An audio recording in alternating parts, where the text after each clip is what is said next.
Hi there! Today, after a popular demand, I will be making a pocket letter. As always, I am starting with 2 dies from pinpoint rectangle layers by memory box to make 2 panels and 1 matching frame. I will also need a piece of acetate of the same size. Now I'm taking one of 2 panels and positioning a die called Grid Collage on top. It cuts out a beautiful modern tile pattern. If you're interested what supplies I'm using for this project, you can find the list with links to online stores on my blog. The link is in the description. I'm applying some tape adhesive at the wrong side to stick down the acetate.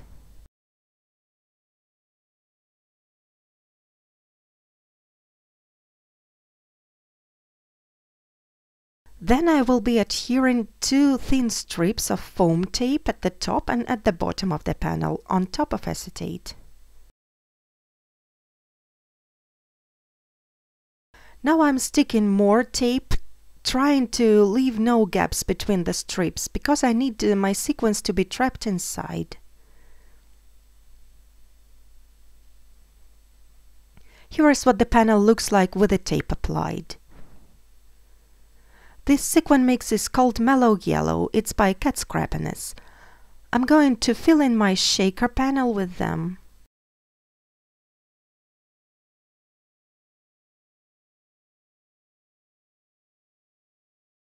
After I have spread the sequins inside, I can carefully remove the protective paper from the foam tape, and then I will be covering it up with a solid panel.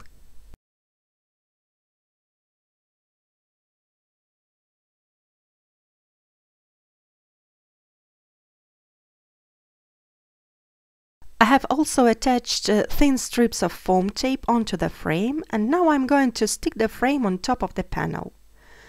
It will create some dimension and cover up all the foam tape that was visible before.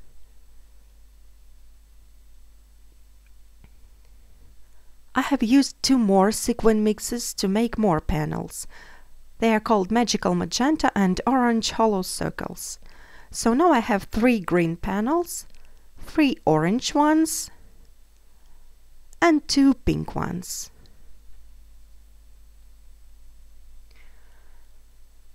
Next I will be making some oranges, limes and grapefruits to go on top of my panels, and for this I'm going to use these citrus die sets by Memory Box as well as some matching circles.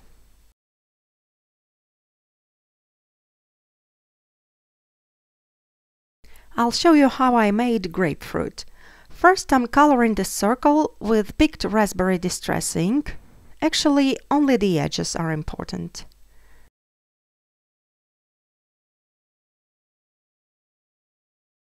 Then I'm using some liquid glue to stick the next white die cut on top of the circle.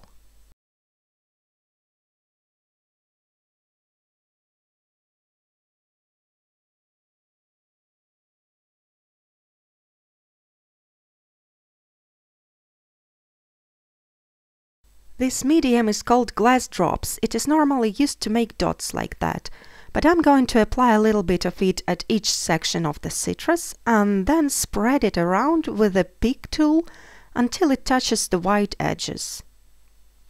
It is important to let it dry for several hours. I usually let it dry overnight.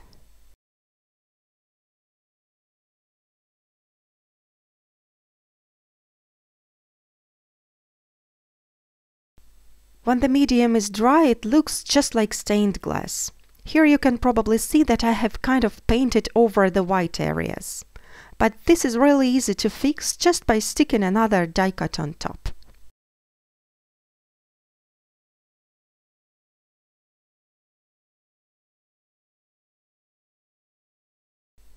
Now my grapefruit looks just great. It's neat, shiny and dimensional. I have used the same technique to make some limes and oranges too. I'm going to attach all the fruit to the shaker panels with a hot glue.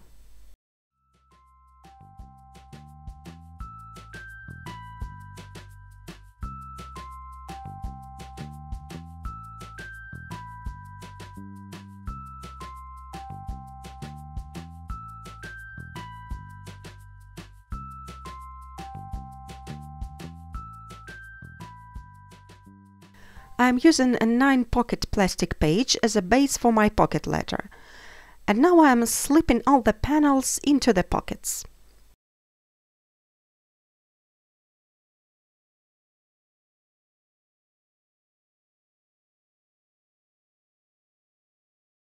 For the central pocket, I'm using a plain white panel. This pinpoint tag and the matching pocket are by Poppy Stamps, and I'll be using them as a focal element of my pocket letter. To create an old wood texture, I'm inking up both images with brushed corduroy distress ink. I'm not going for an even coverage, it doesn't have to be perfect at all. Next I'm going over the edges with a darker shade, which is walnut stain.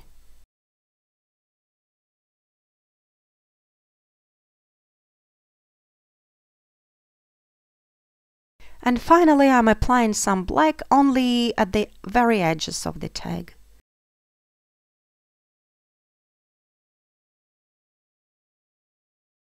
When the ink is completely dry, I'm going over the tag with an anti-static pad. I'm going to use this wood grain background stamp by Hero Arts to heat emboss this pattern. I will be using clear embossing powder.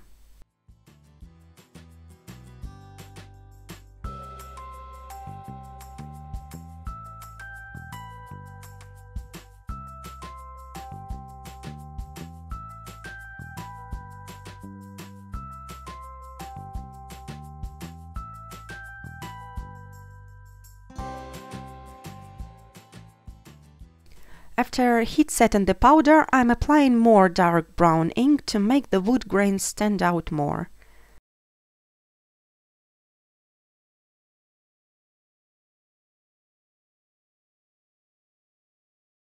Now I can attach the pocket to the tag, and to do this I'm using a strip of black craft foam and the hot glue.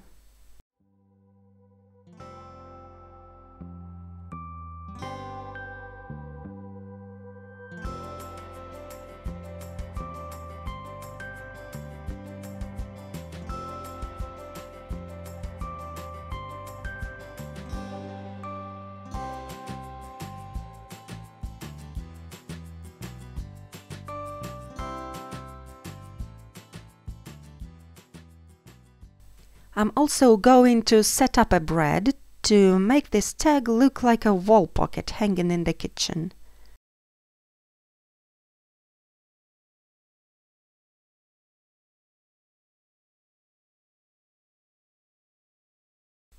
I'm using hot glue again to attach the tag right on top of the plastic page in the center.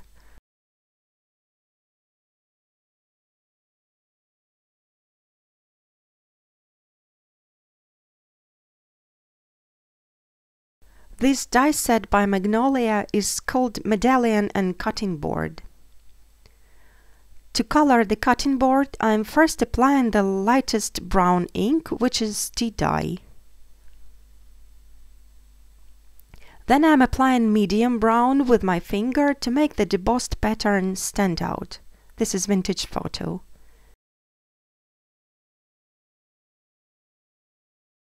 Finally, I'm applying the darkest shade at the edges. It's Ground Espresso.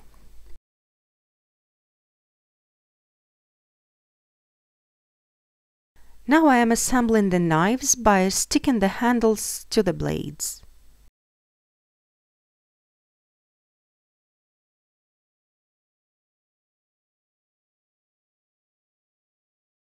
And to make a cutting board more dimensional, I am adding some more layers of cardstock.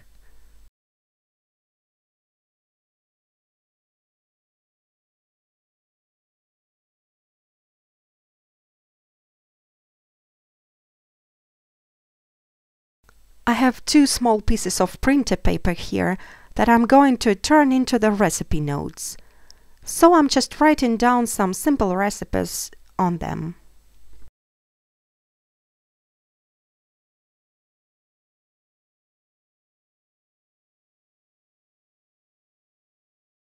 I'm inking up the edges slightly And now I am ready to arrange all the elements in the wall pocket.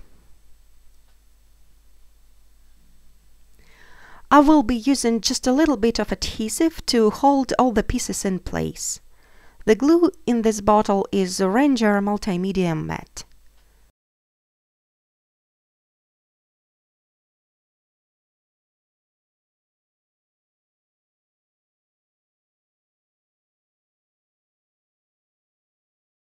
As a finishing touch, I will also be adding some orange sequins from the same mix I used for the shaker panels.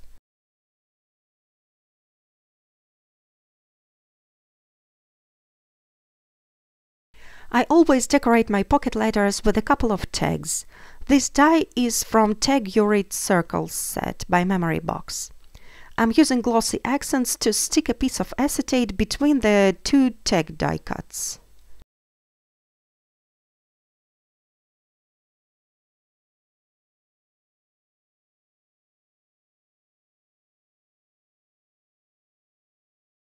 Then I am going to stick down an orange and a matching plain circle on the other side to hide all the glue.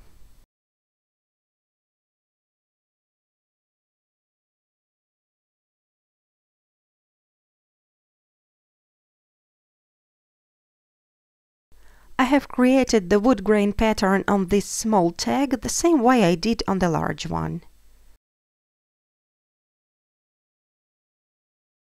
I'm also going to use this rosette from the cutting board set to attach it to the small tag. I use the hot glue again to assemble the rosette.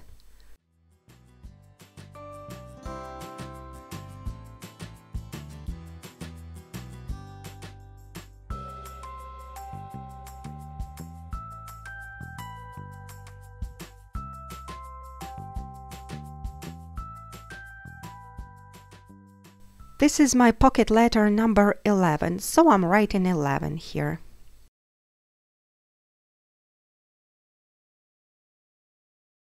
Now when my tags are ready, I can attach ribbons to them.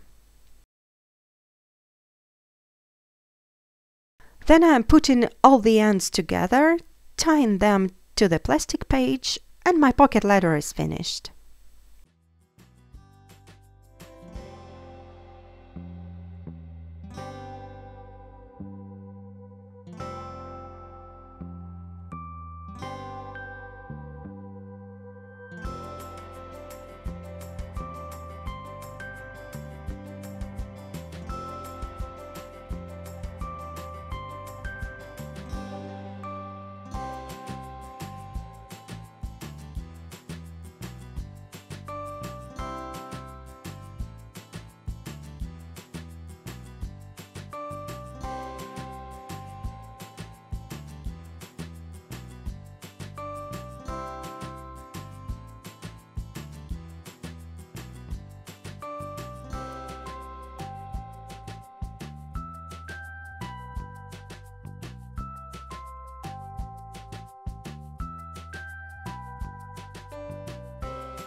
Thank you for watching this tutorial till the end. Here are the links to some other projects that I have created in case you'd like to see more. Have a fantastic day and come back soon for the new videos.